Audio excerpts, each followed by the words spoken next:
पास पर जहां जो प्रधानमंत्री बोले सो निहाल एनआईडी फाउंडेशन के मुख्य संरक्षक एवं चंडीगढ़ यूनिवर्सिटी के चांसलर, मेरे मित्र श्री सतनाम सिंह संधू जी, एनआईडी फाउंडेशन के सभी सदस्यगण और सभी सम्मानित साथीगण, आप में से कुछ लोगों को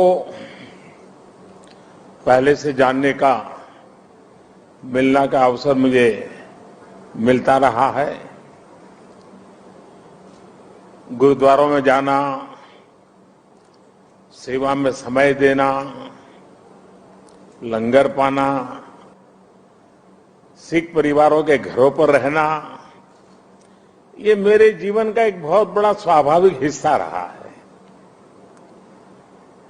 यहां प्रधानमंत्री आवास में भी समय समय पर सिख संतों के चरण पड़ते रहते हैं और ये मेरा बड़ा सौभाग्य रहा है। उनकी संगत का सौभाग्य मुझे अक्सर मिलता रहता है।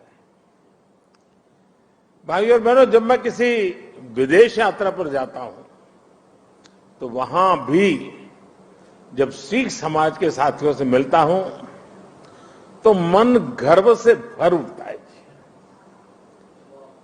2015 की मेरी कनाडा यात्रा आप में से कई लोगों को याद होगा और दल्ला जी तो मैं मुख्यमंत्री नहीं था तब से जानता हूं। ये कनाडा के लिए 4 दशकों में किसी भारतीय प्रधानमंत्री की पहली स्टैंड एलोन बायलैटरल विजिट थी और मैं केवल ओटावा और टोरंटो ही नहीं गया था।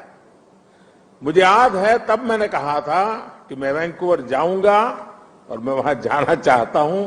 मैं वहां गया, गुरुद्वारा खालसा दीवान में मुझे माथा टेकने का सौभाग्य मिला। संगत के सदस्यों से बहुत अच्छी बातें हुई। इसी तरह 2016 में जब मैं ईरान गया तो वहां भी तेहरान में भाई गंगा सिंह सभा गुरुद्वारा जाने का मुझे सौभाग्य मिला। मेरे जीवन का एक और अविस्मरणीय क्षण फ्रांस में 9 अप्रैल इंडियन मेमोरियल की मेरी यात्रा भी है। ये मेमोरियल विश्व युद्ध के समय भारतीय सैनिकों के बलिदान के लिए उन्हें श्रद्धांजलि देता है और इनमें भी एक बड़ी संख्या हमारे सिख भाइयों की थी। यह अनुभव इस बात का उदाहरण है कि कैसे हमारे सिख समाज ने भारत और दूसरे देशों के रिश्तों की एक मजबूत कड़ी बनने का काम किया है।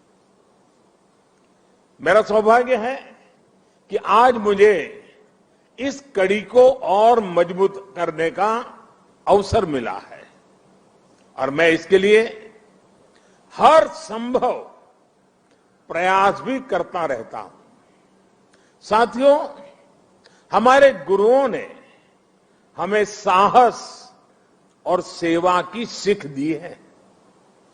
दुनिया के अलग अलग हिस्सों में बिना किसी संसाधन के हमारे भारत के लोग गए और अपने श्रम से सफलता के मुकाम हासिल किए। यही स्पिरिट आज नए भारत की स्पिरिट बन गई है। नया भारत नए आयामों को छू रहा है, पूरी दुनिया पर अपनी छाप छोड़ रहा है। कोरोना महामारी का एक कालखंड इसका सबसे बड़ा उदाहरण है। महामारी की शुरुआत में पुरानी सोच वाले लोग भारत को लेकर चिंताएं जाहिर कर रहे थे। हर कोई कुछ न कुछ कहता रहता था, लेकिन अब लोग भारत का उदाहरण देकर के दुनिया को बताते हैं कि देखिए भारत ने ऐसा किया है। पहले क्या कहा जा रहा था कि भारत की इतनी बड़ी आबादी, भारत को कहां से वैक्सीन मिलेगी, कैसे लोगों का जीवन बचेगा, लेकिन आज भारत वैक्सीन का सबसे बड़ा सुरक्षा कवच तैयार करने वाला देश बनकर के आज उभरा है। श्री अकाल करोड़ों वैक्सीन डोज हमारे देश में लगाई चुकी है। आपको भी सुनकर गर्व होगा कि इसमें भी 99% वैक्सीनेशन हमारी अपनी मेड इन इंडिया वैक्सीनेशन से हुआ है। इसी कालखंड में हम दुनिया के सबसे बड़े स्टार्टअप इकोसिस्टम में से एक बनकर के उभरे हैं। हमारे यूनिकॉर्न्स की संख्या लगातार बढ़ रही है।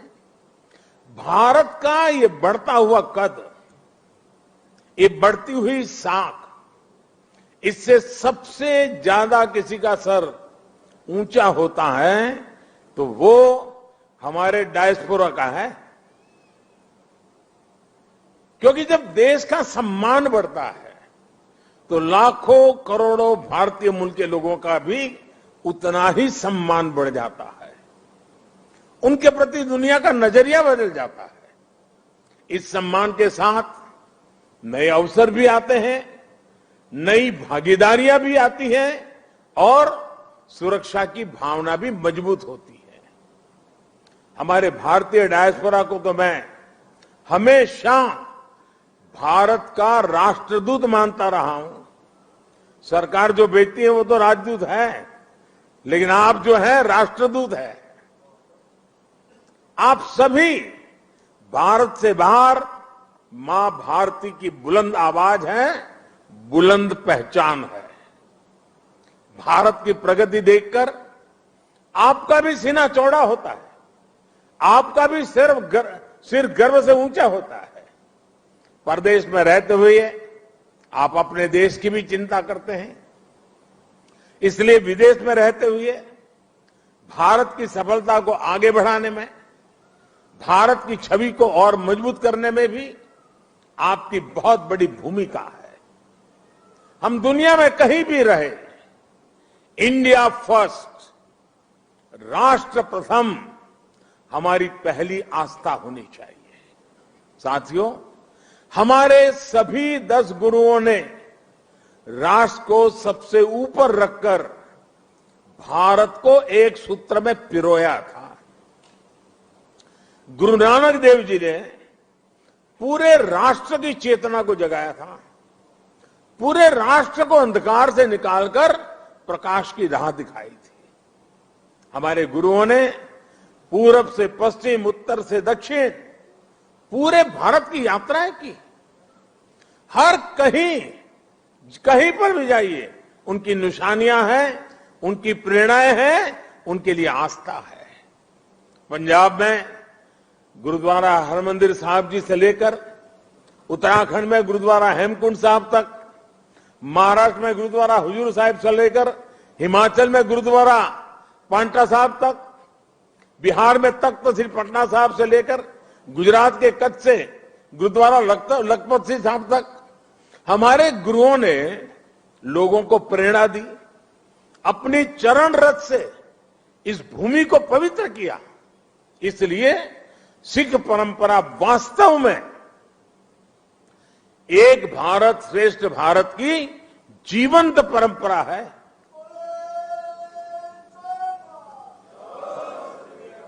भाई और बहनों, आजादी की लड़ाई में और आजादी के बाद भी सिख समाज का देश के लिए जो योगदान है, उसके लिए पूरा भारत कृतज्ञता अनुभव करता है। महाराजा रणजीत सिंह का योगदान हो, अंग्रेजों के खिलाफ लड़ाई हो या जलियांवाला बाग हो, इनके बिना न भारत का इतिहास पूरा होता है, न हिंदुस्तान पूरा होता है। आज भी सीमा पर खड़े सिख सैनिकों के शौर्य से लेकर देश की अर्थव्यवस्था में सिख समाज की भागीदारी और सिख एनआरआई के योगदान तक, सिख समाज देश के साहस, देश का सामर्थ्य और देश के श्रम का पर्याय बना हुआ है। साथियों, आजादी का अमृत महोत्सव हमारे स्वतंत्रता संग्राम के साथ साथ हमारी संस्कृति और विरासत को सेलिब्रेट करने का भी अवसर है, क्योंकि आजादी के लिए भारत का संघर्ष केवल एक सीमित कालखंड की घटना नहीं है। इसके पीछे हजारों साल की चेतना और आदर्श जुड़ी थी। इसके पीछे आध्यात्मिक मूल्य और कितने ही तप त्याग जुड़े हुए थे। इसलिए आज देश जब एक तरफ आजादी का अमृत महोत्सव मनाता है, तो साथ ही लाल किले पर गुरु तेग बहादुर जी का 400वां प्रकाश पर्व भी मनाता है। श्री अकाल। गुरु तेग बहादुर जी के 400वें प्रकाश पर्व के पहले हमने गुरु नानक देव जी का 550वां प्रकाश पर्व भी पूरी श्रद्धा के साथ देश विदेश में मनाया था। गुरु गोविंद सिंह जी के 350वें प्रकाश पर्व का सौभाग्य भी हमें ही मिला था।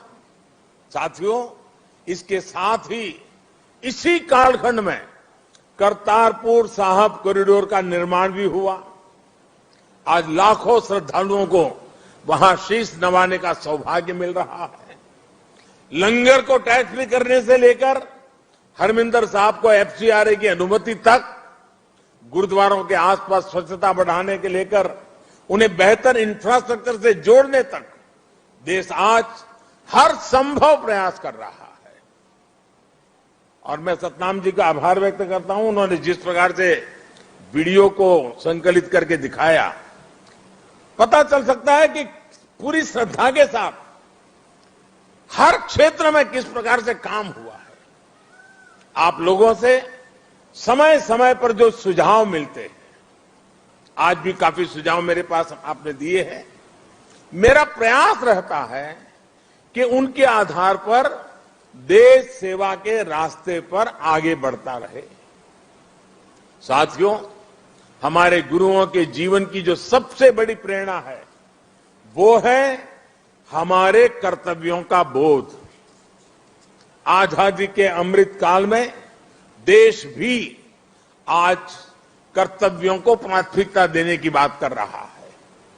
सबका साथ, सबका विकास, सबका विश्वास और सबका प्रयास, यही मंत्र हम सबको भारत के उज्जवल भविष्य को सुनिश्चित करता है। एक कर्तव्य केवल हमारे वर्तमान के लिए नहीं है, ये हमारे और हमारे देश के भविष्य के लिए भी है। ये हमारी आने वाली पीढ़ियों के लिए भी है। उदाहरण के तौर पर आज पर्यावरण देश और दुनिया के सामने एक बड़ा संकट है। इसका समाधान भारत की संस्कृति और संस्कारों में है। सिख समाज इसका जीता जागता उदाहरण है।